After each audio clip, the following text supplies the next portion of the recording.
Hi and welcome to part 3 of the video on Software Engineering Interview Questions and Answers from careerright.com.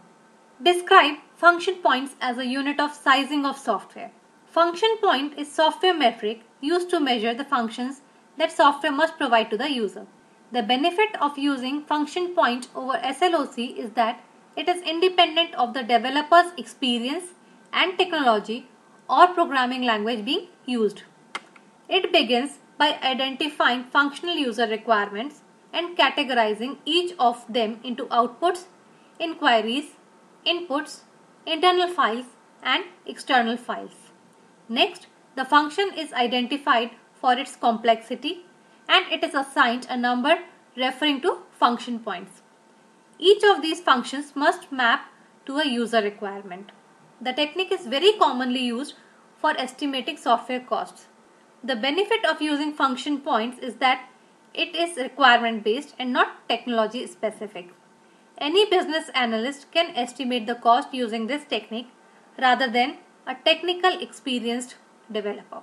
What are the important things to remember for counting function points?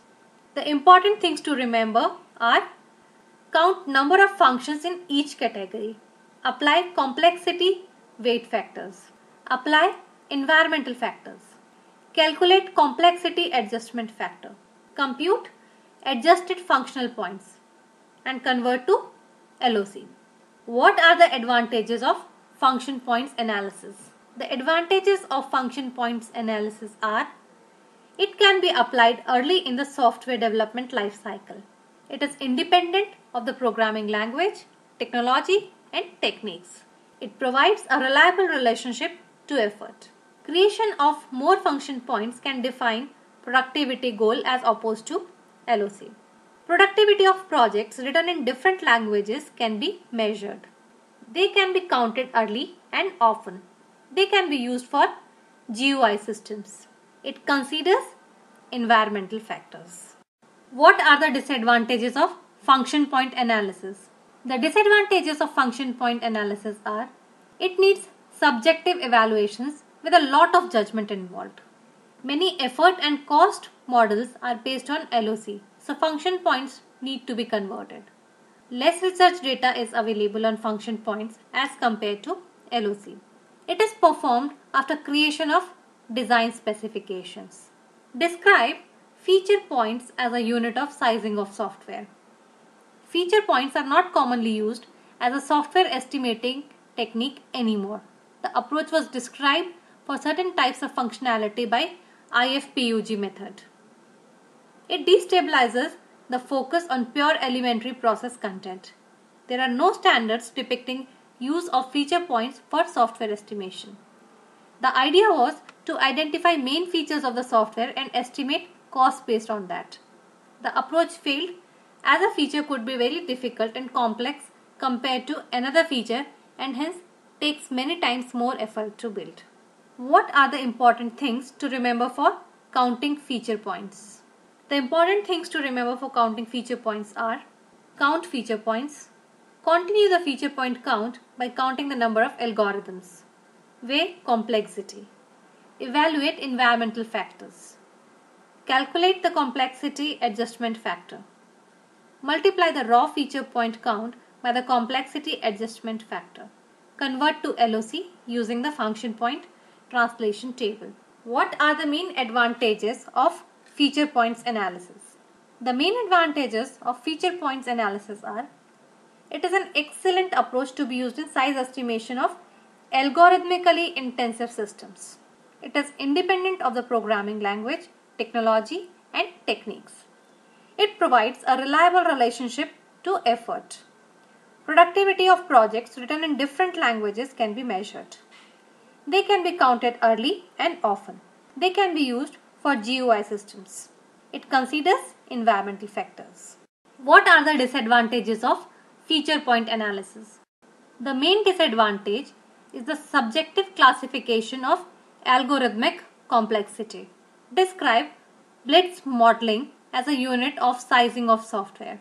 Blitz modeling is an approach for software estimation which uses number of classes and number of programs per class as software metric. This technique is completely based upon historical data and hence historical database is essential. It gets better with each passing phase as the database becomes more and more accurate. Blitz modeling technique segregates and calculates function-strong and data-strong systems. It is easy to use with object-oriented techniques and accuracy increases along with the historical databases. What are the advantages of Blitz modeling? The main advantages of Blitz modeling are: estimation improves with every phase, uses data from past projects and hence is more accurate and predictable. Function systems and data systems are calculated separately, resulting in more accuracy. Easy to use with structured methodologies. Continuous improvement is there. What are the disadvantages of Blitz modeling? The disadvantages of Blitz modeling are: it needs structured methodologies to be used.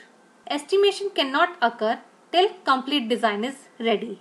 It needs data based on past projects. It fails to incorporate environmental factors. Tell us something about Wideband Delphi as a unit of sizing of software. Wideband Delphi is a very popular and simple technique for estimating software size and effort. It uses a group of consensus approach and thus uses a lot of people's experience for software estimation. The step-by-step approach is as follows. Present the problem to the experienced group of people along with a response form. Initiate discussion among the group. Collect and gather opinions impartially and anonymously. Present a feedback summary. Iterate with another discussion within the group till all agree to a consensus. What are the advantages of Wideband Delphi? The advantages of Wideband Delphi are: implementation is easy and inexpensive. It uses expertise of various people.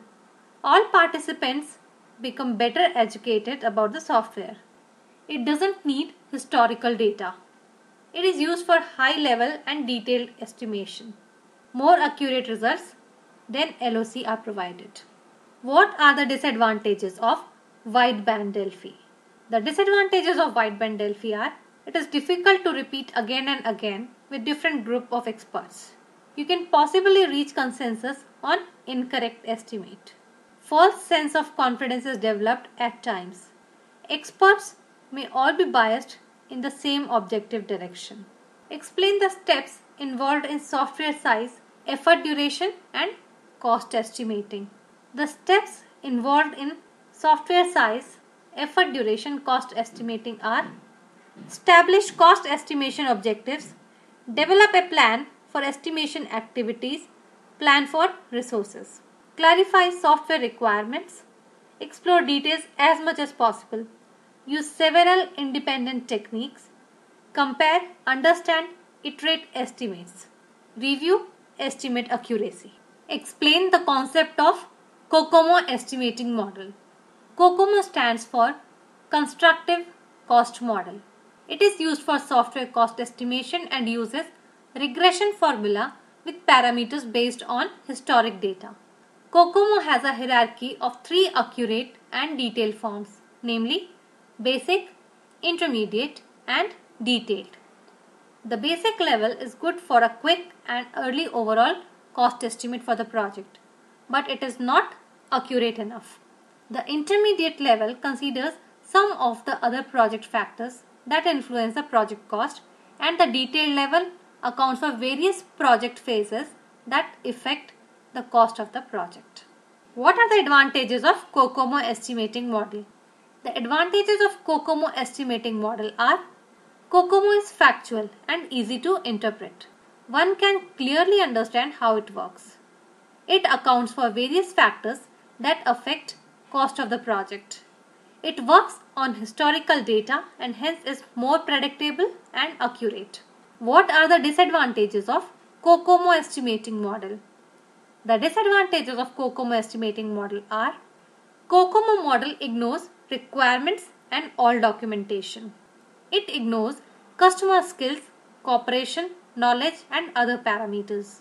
It oversimplifies the impact of safety aspects. It ignores hardware issues. It ignores personal turnover levels. It is dependent on the amount of time spent in each phase. Explain the concept of slim estimating model. It is one of the first algorithmic models for estimating software project costs. It is based on Norton-Rayleigh function and is commonly used for large projects. Slim also uses historical data from past projects for estimation. It also uses and considers other project parameters, characteristics, attributes, and KLOC for its estimation calculation. What are the advantages of slim estimating model? The advantages of slim estimating model are: it provides a set of software development management tools that support the entire program life cycle. It offers value-added planning. It simplifies strategic decision making. It supports what-if analysis. It allows report and graph generation. What are the disadvantages of slim estimating model? The disadvantages of slim estimating model are: it works best on large projects. The software size needs to be estimated in advance in order to use this model. The estimates are extremely sensitive to the technology factor. Model is also sensitive to size estimate. Tool is considered to be fairly complex. It works for waterfall life cycle that does not cover up spiral model. Explain the purpose of a staffing management plan. The staffing management plan consists of information like team fit, career plans, etc. All this information, staffing management plan, ultimately becomes the part of the software project management plan. Staffing plan tells about how many people are needed for each of the roles and at what stage of the project. It also has the information about the time span a resource is needed for, the budget to hire or use a resource. The staffing management plan is mainly helpful for large projects where a lot of skilled people are hired to fulfill the project requirements in months or over the years.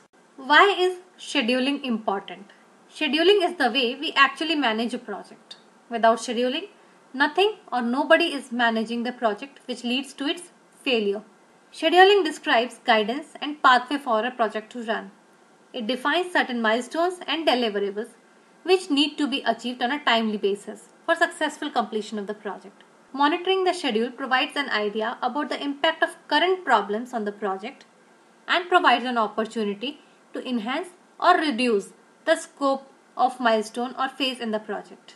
It also provides a medium for continuous feedback on how the project is progressing and if there are issues that need to be dealt with, or if the client needs to be told about a delay in delivery. What are the three common forms of presenting a project schedule? The three common forms of presenting a project schedule are table, Gantt chart, and network diagram. Tell us something about Gantt chart. The Gantt chart defines the start and finish dates of the main deliverables and summary elements of a project. These elements are taken from the WBS.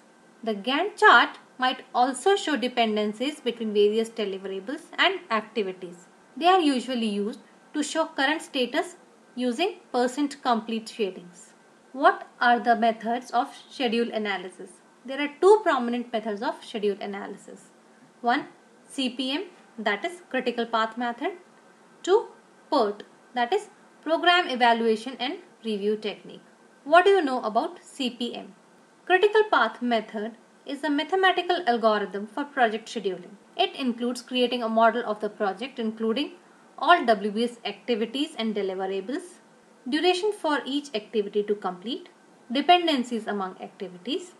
Based on these values, a longest path of activities is found including the latest start and finish times for each activity that the project schedule can afford without delaying the project.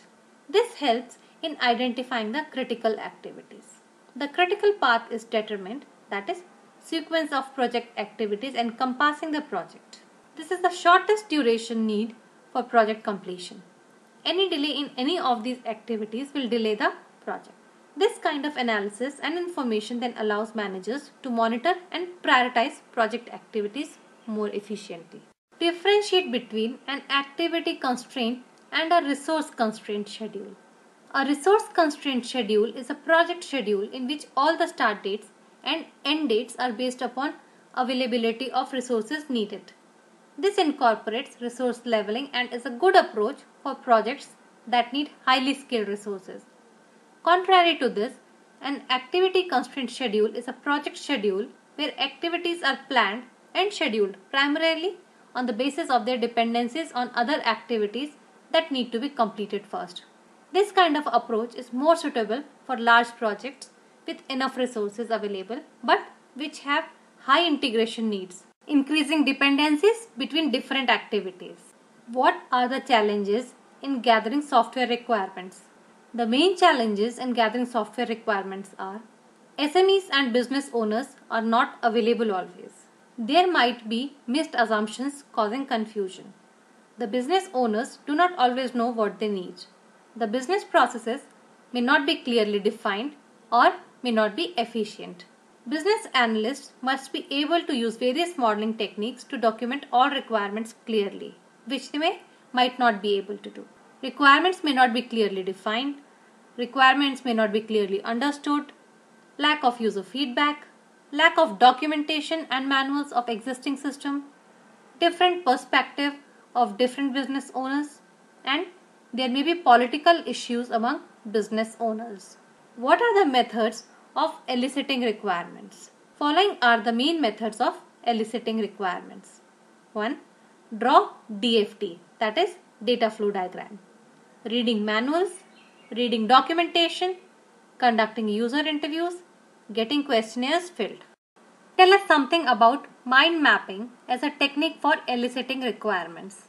Mind mapping involves penning down a central idea and thinking of new and related ideas around it, which radiate out from the center. It allows focusing on central ideas and then creating branches around them, consisting of related terms and ideas. It uses lines, colors, arrows for showing relationships between various ideas and terms. This helps in creating a visual, which helps in understanding a concept better. Mind mapping is used for structuring, classifying, and problem solving as well. It encourages brainstorming approach to requirements elicitation. Tell us something about FAST as a technique for eliciting requirements. FAST is the abbreviation for Facilitated Application Specification Technique.